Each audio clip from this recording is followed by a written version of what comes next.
كتبدا القصه في واحد الشاطئ مع 3 ديال البراش تابعين واحد الكلب باغيين يشدوه. اش دار ليهم؟ ما دار ليهم والو، ما كاين ما يدار. بقى داك الكلب مسكين علاق، هما تابعينو كيشيروا عليه بالحجر، وغيبان بلي لا طاح بين يديهم غير يودح. وهما تابعينو دازو حدا واحد الولد زعر. داك الولد شاف الكلب هارب ومخلوع، بقى فيه بزاف. في الاول ما بغاش يتدخل، ولكن ملي دور وجهه بانوا ليه محاصرين الكلب في واحد الشبكه وكيوجدوا باش يصفيوها عليه قصدهم. غتلقوا الكلب هذوك البراش بطبيعه الحال ما غاديش يسكتوا ليه، بداو حتى هما كيتسابوا معاه، شويه قصدوه وغيبان بلي غترون. نحبسوا كلشي في هاد اللحظه ونمشيو 20 عام لقدام. هذا الضابط قرون. فهاد الصباح شي عصابه بركت واحد البنك وتبعهم باغي يعتقلهم. الطوموبيل ديال العصابه كانت كطير، ولكن والو صاحبنا ما ناويش يتزاقل معاهم. بقاو هما مكسيرين، هو تابعهم. واحد اللحظه بعدوا عليه، داز من طريق مختصره باش يلحق عليهم، ومن ظهرو كان حابس واحد الطوبيس في الطريق، جابوها مع عبار. دخل هاد الطوموبيل ديال العصابه في الطوبيس وهما كيحاولوا يخترقوا، وصل صاحبنا مع خرجوا الطوموبيل وكملوا التعلاق، نقص لصق فيهم. فتح الباب ديال الفرغون، دخل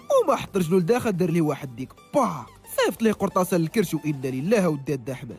النهار الاخر نشوفوهم دايرين ليه كنازه في القسم اللي خدام فيه، والشاف ديالهم كيلقي شي كلمه فاق صاحبنا وسط التابوت. موراها غنشوفوه كيجري مور العصابه مره اخرى، وهنا غنعرفوا ان عنده واحد القدره كتخليه يحلل ويشوف شنو غادي يطرى الا خدا شي قرار. وداك البلان ديال موتو كان غير التحليل ديال شنو غيطرى الا دخل الفرقو بشكل عشوائي. بدا كيفكر، كيحط احتمالات اخرين، ولكن والو، حتى شي واحد فيهم ما ناجح. الاول مات فيه، الثاني والثالث هربات فيه العصابه. في الاخير قرر يتخلى بمره على فكره يلصق فيهم، خلاهم علقوا وهو واقف كيرتاح. لقوا عليه جوج خدامين معاه.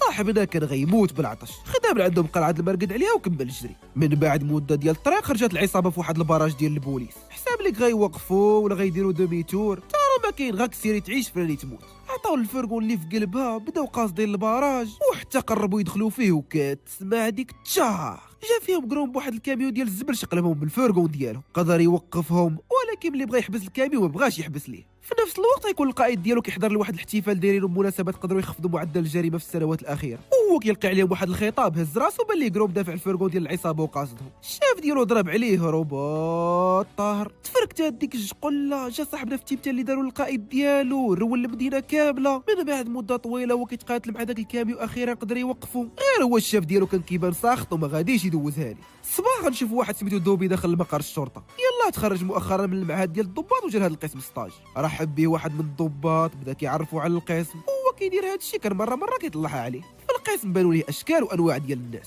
هذا اعتقل واحد ضرب شي حد، هذا الشيباني جاي يبلغ على بزطام طاح ليه، الشيباني حمق البوليسي اللي مكلف به. ها انت الحاج، حط البلاغ ديالك وسير، الا كانت شي حاجه غادي نغوتولي. والو ما غاديش، ياك نتوما بوليس، ايوا جبدوا لي بزطامي. والضابط كيوري لدوبي غرفه الادله، خرج رئيس القسم امرهم يجيبوا ليه قرون. مشات وحده من الضباط خرجاتو، وهنا غنعرفوا انه من اللحظه اللي شد فيها العصابه وهو معتقل معاهم. حط شي فلوس فوق البيرو ديال واحد من الضباط، وقصد مكتب الرئيس. مع دار هذا الشيء بداو الضباط كينوضوا واحد مورا واحد كيحطوا الفلوس، وهنا غنعرفوا انه ديما كيدير المشاكل، وفين ما كيكون غادي عند الرئيس المكتب كيتخاطر معاه واش غادي يجري عليه ولا لا. هاد المره مع كان دار روينه في المدينه، كلشي قمر عليه غيجري عليه من الخدمه. الرئيس كان ساخط، بدا كيغوت عليه، كيسمعوا الهضره، واش غنبقى مقابلك غدا، ديما كتكمل من راسك، ديما داير لي الروينه، ولكن راه كنشد لك المجرمين الشاف. اييه كتشدهم، ولكن انت كتدمر اكثر من داكشي اللي كانوا سارقين. بغيتي نمشي صافي، انا غادي نمشي. خدا صاحبنا ورقه كتب فيها طلب الاستقاله، عطاه ليه وخرج من المكتب. هو كيدير هذا الشيء غيكون واحد المبطبط عاصر عليه باش يعرف شكون ربح الرهان. عطى الضباط الاشاره بانهم ربحوا هذه المره، ولكن قبل ما يخرج قروم من القسم ضرب على الرئيس كماش طلب الاستقاله، يعني صاحبنا مازال معاهم وهو اللي ربح الرهان. هز ديك الفلوس عطاها للشيباني اللي تسرق ليه بزطامو وتحرك من تما. النهار الاخر نشوفهم كيهضروا في الاخبار على القضيه ديال ولد شي ملياردير كان داز بنت صغيره بالطوموبيل قتلها. ملي دار هذا الشيء كان هجم قروم ومجموعه ديال الضباط على دارو اعتقلوه، واليوم غيدوز في المحكمه. هذا خو البنيه اللي ماتت، وهو كيعاود لهم شنو وقع النهار ديال الحادث. دخل قروم يحضر المحاكمه. اش غنقول لك اسيد القاضي، كنت غادي كنت ساير انا واختي الصغيره حتى خرجت وجه الويل. ما قال الكلمه ديال وجه الويل دار فيه القاضي امره ما يعاودش يسيء المتهم. جاك ما عجبوش كيفاش كيعاملوا القاضي، وعاد زيد ولد الملياردير ما مسوقش، وملي دخل هو كيدير لهم الضجيج وما قال لي حتى شي حاجه، ولكن ما عنده ما يدير، دوزها بجغيمه الماء وكمل التعاويض. هو كيتمشى مع اختو، ما عرفوا الطوموبيل ديال ولد الملياردير من خرجت ليهم، ضربات اختو قتلاتها في البلاصه. وملي نزل المتهم يشوف شنو وقع كان كيبان بيله. ما عاد قالت الكلمه ديال سكران، دخل عاوتاني المحامي قال لهم ما كاين حتى شي دليل كيقول ان المتهم كان سكران. المهم سمع القاضي الولد، استعان بالادله، وكيف ما كنتم متوقعين ولد الملياردير ما دوز حتى ليله في الحبس. خرجوا القاضي براءه، وكثر من هذا الشيء هو ولا باغي يرفع قضيه على البوليس بحجه عنف نهار الاعتقال. وقروم خارج من قاعه المحكمه تلقى مديره دار الايتام اللي كان عايش فيها الولد واخته، سلمات عليه شكراتو على وقفته مع الولد. صاحبنا واخا كان فيه المشاكل وديما جابت صداع ظريف بزاف، عطاها الكارت فيزيت ديالو قال لها اتصل بيه الا احتاجت شي حاجه ولا وقعت شي حاجه للولد، وودعها وتحرك. الدار اللي عايش فيها صاحبنا كانت دايره بحال شي كهف كامله راشيه، وعاد زيد صاحبنا مرود، الحوايج ملاوحين في كاع البلايص، الدنيا موسخه، واخا هكاك ما مسوقش بمره. نخليو قروم في دارو ونمشيو للشركه ديال واحد سميتو سيرجيو. صاحبنا كان هو المبتكر ديال انجح برنامج ذكاء صناعي كاين في روسيا، هو كيوجد باش يخرج يهضر مع المستثمرين ويشرح لهم المشروع ديالو. كان كيبان مخلوع خايف يزبلها في شي حاجه. فهاد اللحظه وقف عليه صاحبه اوليك بدا كيشجعو وقال ليه ان كلشي غيكون بخير. خرج برنامج الذكاء الصناعي اللي ابتكر قدموا ليهم، موراها مباشره خرج سيرجيو بدا كيهضر لهم على اخر ابليكاسيون خرج. الابليكاسيون كان سميتها فيميس، تطبيق واحد فيه كاع داكشي اللي غتحتاج، تقدر تسمع فيه الموسيقى، تفرج فيه في الافلام، تطلق منه اللايفات ودير فيه محتوى. بحال قلت يجمع لك كاع التطبيقات في تطبيق واحد. وباش فايتهم التطبيق اللي اختار هو فيه واحد لوبسيون كتحمي الخصوصيه بشكل كبير. كيفاش؟ انا غنشرح لكم. الا فعلتي ديك لوبسيون قبل ما تنشر المحتوى ديالك عمر شي حد غيعرفك انت اللي نشرتي المحتوى. ومازال كيقول لهم هذا الشيء بالغلط، دخل صفحه الاخبار وتفتح خبر محاكمه ولد داك الملياردير اللي قتل البنيه. صاحبنا مع وقع هذا الشيء تلف، بدا كيدخل ويخرج في الهضره، وفي البلاصه سال العرض وقصد الغرفه ديالو. بداو تابعين الصحافه كيغوتوا عليه، حاولوا يديروا معاه مقابله ولكن والو، وحتى كانوا غادي يلحقوا عليه ويطلع مع صاحبه في لاسونسور ورجعوا للغرفه ديالو. ملي عرف سيرجيو ان ولد الملياردير خرج براءه سخط، وهنا غنعرفوا انه كبر في نفس دار الايتام اللي كبر فيها الولد واخته. داكشي علاش بقى فيه الحال بزاف فاش عرفهم تهضموا في حقهم.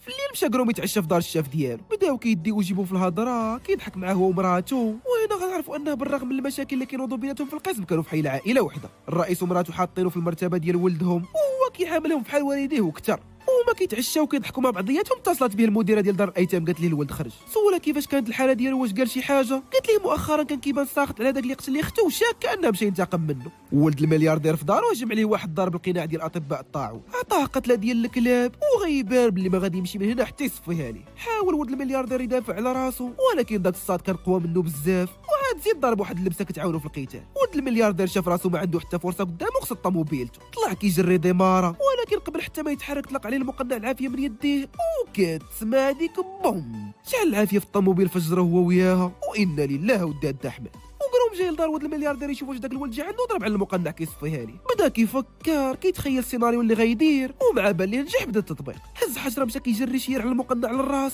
ولكن اللي ما ضربش ليه الحساب هو المقنع شد قبل حتى ما توصل عنده. وقروم كيامرو يسلم راسو تيرا فيه بالعافيه خلاه تخبع، وملي خرج لقاه غبر.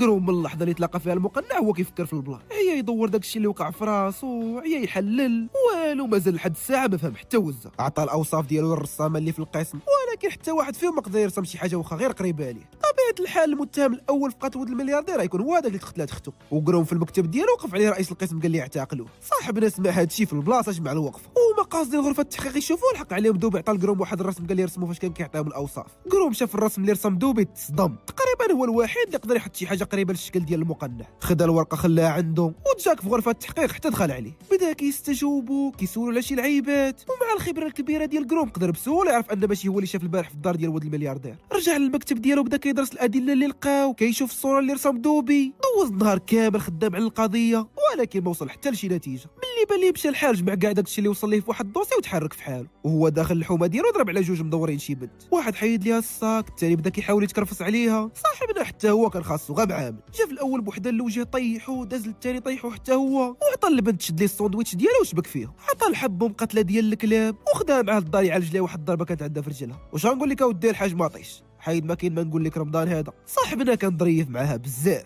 ملي عالج ليها رجلها طلبات منه شي كاس ديال اتاي، ومع مشى للكوزينه يوجدوا ليها، غفلات وحلات الدوسي ديال قضيه المقنع صورات داكشي اللي فيه وعلقات قبل ما يرجع. في الباب لقات دوك الشفاره كيتسناوها، وهنا غنعرفوا انهم معاه وداروا ديك لاسين كامله باش تسلل لدارو وتصور ملف القضيه. شكون هاد البنت، علاش دارت هاد الشيء، من بعد نعرف. الشفاره كانوا متفقين معاه على ثمن، ولكن ملي خلى ليهم قروب ضربوهم ما بقاش قادهم. بداو كيتغاوتوا معاها، بغاو يديو لها فلوسها صحه، وهي تجبد كليموجي ضرباتها لهم في عينيهم وخلاتهم كيفركلوا وتحركات. وسيرجيو في المكتب ديالو دخل عليه داك المقنع اللي صفى لولد الملياردير، وهنا غنعرفوا ان صاحبه اوليغ هو المقنع. بدا سيرجيو كيغوت عليه، قال لي ان بهذا الشيء اللي دار ولا مجرم. اوليغ عيا ما يصبر، في الاخير تسيف عليه، قال لي ياك انت اللي بغيتيه يموت وانت اللي خسرتي بزاف ديال الفلوس على قبل هاد البدله، علاش دابا كتلومني؟ مور هاد الهضره قال لي من اليوم غيكرس حياته للانتقام من المجرمين اللي هربوا من العداله، وبالفعل داكشي نيت اللي بدا كيدير.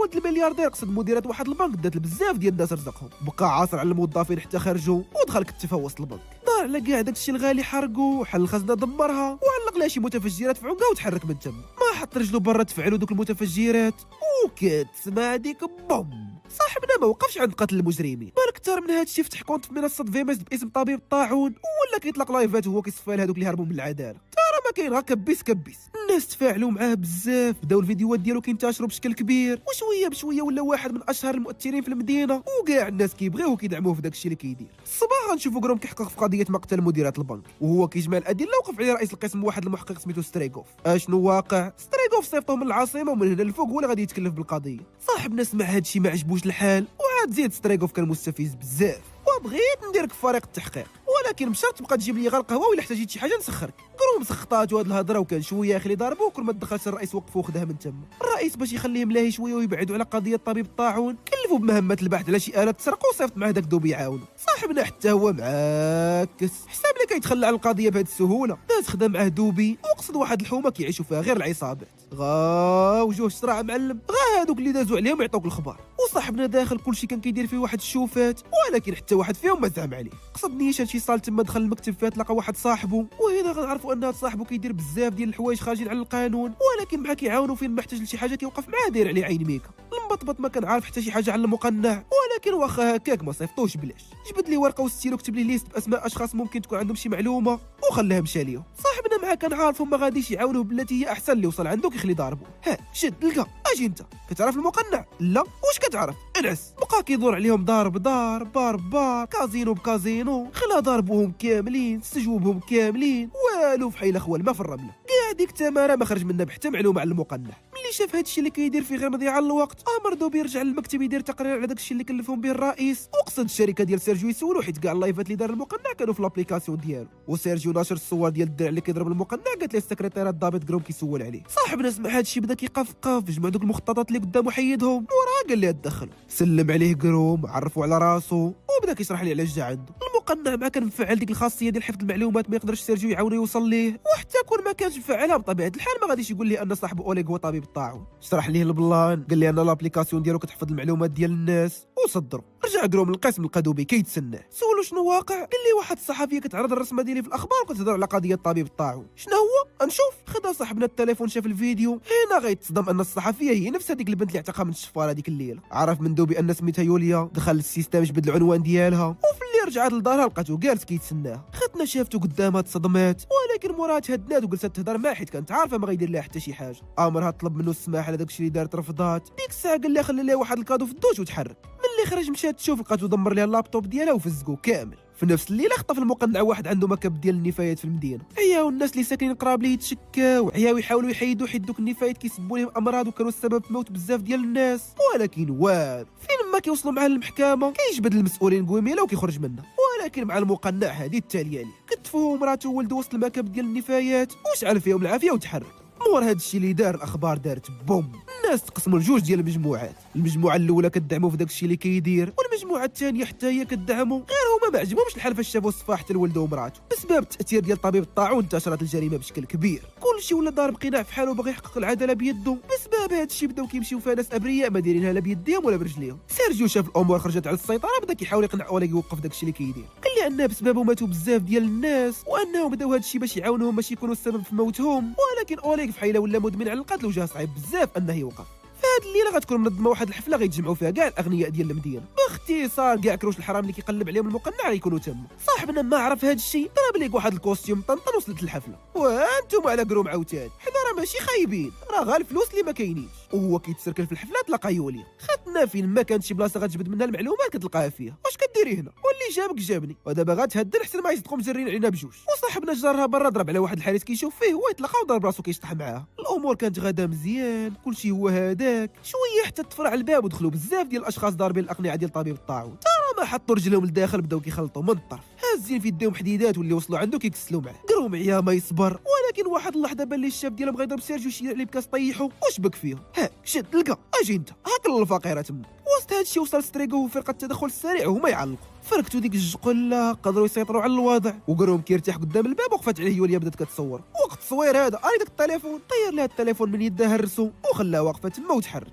صاحبنا ما دوزوش ليه البلان ديال مشى يبحث في قضيه ماشي ديالو. عيا رئيس القسم كالي عليه، حاول يخرجوا منها، ولكن ملي بقى القرع كيضغط على الرئيس مشى قالو جبد طلب الاستقاله اللي كتب داك النهار سينا فيه وتحرك في حاله. في الليل مشى عاوتاني تعشى مع الرئيس، جلس معاه ضربو كويسات، وقبل ما يرجع لدارو داز شرا تليفون خداه ليوليا وطلب منها السماح يتهرس لها تليفونها. خدنا شاف التليفون فرحات بزاف، قالت لي ما كانش عليه يعذب راسو وغيبان بحال ولا كيعجبها. النهار الاخر مشى للميتم يزور خو البنيه اللي تقتلات، خرجت عنده المديره سلمات عليه رحبات به، سول على الوالد قالت له شي يومين هادي هو غابر وحتى واحد ما عرفوا فين مشى، وهما كيتسالاو في الميتم ضرب على الصور ديال سيرجيو معروضين في واحد الفيترين، سول عليهم بدات كتعاود ليه، وهنا غيعرف ان حتى هو كبر وتربى في هاد البلاصه، وملي دور الحركه ودار الحاقه ولا ديما كيتبرع عليهم، وتقدر تقول ان اكثر من نص ديال الفلوس اللي كيستهلك الميتم كتجي من عنده. سولها واش يقدر ياخذ الدوسي ديالو عطاتو ليه، وهو كيشوف التصاور وكان كيبان ليه معاه واحد الولد في كاع التصاور، سول عليه المديره قالت لي سميتو اوليغ وهو اقرب صديق ليه وعطاتو الدوسي ديالو. وصاحبنا كيراجع الدواسه بجوج لاحظ ان سيرجيو كان مهووس بواحد النوع ديال الطيور عندهم نفس الشكل ديال القناع اللي كيدير طبيب الطاعون. صافي في هاد اللحظه تاكد ان عنده علاقه به، وديك الساعه قصد المكتب ديالو واجه، مع دخل عنده عطاه دوسي فيه كاع داكشي اللي جمع، وقال لي انه هو طبيب الطاعون اللي منوض هاد الروينه كامل. بدا سيرجيو كيبكي، قال لي صاحبو اوليغ هو اللي دار هادشي كامل، وهو كيهضر معاه غنشوفوا المقنع داخل. الغريب في الامر هو قروم ما كانش كيشوفه، وسيرجيو مازال كيبكي وكيقول لي صاحبو اوليغ هو المقنع. قال لي قروم حتى انا في الاول شكيت فيه، ولكن فاش بحثت ولقيته انضم للجيش وكان تقتل هادي عامين في سوريا صافي انت الوحيد اللي بقيتي ليا. مع قال ديك الكلمه ديال مات في سوريا اختفى المقنع بمره، وهنا غنعرفوا ان سيرجيو عنده انفصام في الشخصيه، هو بوحدو دار هادشي كامل. مره كيكون في الشخصيه ديال سيرجيو الظريف اللي باغي الخير للناس، شويه حتى كيتقلب وكيولي في الشخصيه ديال صاحبه. فهاد اللحظه غنرجعوا فلاش باك اللقطه اللي بدينا بها القصه، وغنعرفوا ان داك الولد اللي طلب من الدراري الصغار يبعدوا من الكلب كان هو سيرجيو. ملي دابزوا معاه صفاليهم كاملين وشعل فيهم العافيه حرقهم، وفاش جاو البوليس سولوه واش شاف شي حاجه بدا كيهضر معاهم فحال ما عنده حتى شي علاقه بيهم، ومن ديك الساعه بدا عنده الانفصام في الشخصيه. قلبوا البوليس على والديه لقاوه يتيم، وهي فين خداو الخيريه اللي كبر فيها مع اوليغ. نرجعوا للوقت الحالي، واحد اللحظه دار كروم موراه يشوف فاش كيشوف هو يدير ليه ديك الراق، جا فيه بقرعه الشراب للراس غيبو، وملي فاق لقاه لبسو اللبس ديال المقنع ولاحو في السطح واتصل بالبوليس باش يلصق ليه التهمه. هيا صاحبنا يعلق، حاول يهرب ليهم، ولكن مع كان مازال دايخ قدروا بسهوله يشدوه. مشاو قلبوا دارو لقاو فيها لبسه احتياطيه ديال المقنع، لقاو دوك الكبسولات اللي كيعمر بهم السلاح، وغيكون كاع داكشي خبعوا ليه سيرجيو باش يلصق ليه التهمه. داز صاحبنا في التحقيق، وملي ما بغاش يعترف خداوه لواحد الزنزانه حتى يشوفوا شنو غيديروا معاه. الناس سمعوا طبيب الطاعون تعتقل، داروا مظاهره كبيره قدام القسم، كلشي كيغوت، كلشي كيقول لهم يخرجوه. خرجوا الضباط قدام الباب يوقفوهم، وسط هادشي سلدوا بحال عليه الزنزانه عطى حوايج لبسهم وهربوا. خرجوا من الباب اللور لقاو لوليا كتسناهم، ركبوا معاه في الطوموبيل وورق حتى يخبر المسمار. من تما خداوه نيشان الشركه ديال سيرجيو، طلب منهم يتسناوه برا حتى يكون خطر عليهم يدخلوا معاه، وقصدوا دخل المكتب ديالو لقاه ضارب اللبسه ديال المقنع وكيتسناه. سيرجيو مع كان في الشخصيه ديالو كان ضعيف بزاف، لاح صاحبنا واحد القنبله ديال الدخان وقصدوا بدا سيرجيو كيتيري فيه، حاول يضربو قبل ما يوصل عنده، ولكن هيهات دخل من تحت البيرو ضربو بنص جابو للدص، طير ليه وحده من الكبسولات، بغا يضربو بيد الاخر طاكاها ليه وثبتو. هو كيقول لي صافي هذه التاليه ليه، هضر مع الذكاء الصناعي ديالو قال ليه يبدا تنفيذ الخطه. مع قال هادشي فعلا دوك الكبسولات اللي لقاو في دار كروم وخداوهم للكوميساريه، وكتسمع هذيك بوم مور الانفجار مباشره. خرج فيديو ديالو كيقول فيه الناس انها تشد، وجات الوقيته فين يكملوا هما العمل ديالو. المؤيدين شافوا الفيديو رونوا المدينه، بداو كيخربوا كيصفيوها للناس من الطرف. كتف صاحبنا سيرجيو، ولكن هو سايب على داكشي اللي واقع في فلوس الكبسوله شير عليه بيها، وكتسمع هذيك بوم مع الانفجارات مشى كيطير هز كبسولات اخرين وبدا تابعو كيتيري فيه. بقى صاحبنا علق هو موراه، وغيبان بلي لا مشى حتى شدوه يخرجوا بولفاف. عيا ما يعلق،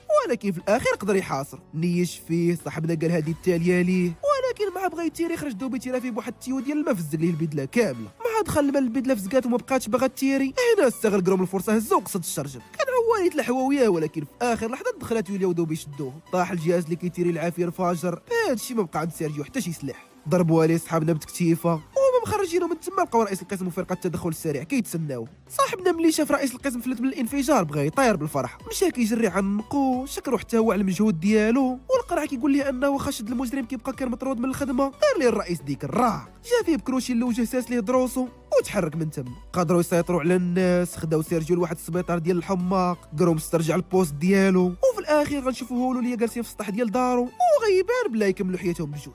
وحتى لهنا غنكون وصلنا لنهايه القصه. الى عجباتكم ما تنساوش لايك كومنت سبسكرايب وبارطاجيو مع صحابكم. هذه انستغرام ديالي، كان معكم يوسف، نتلاقاو في الفيديو الجاي.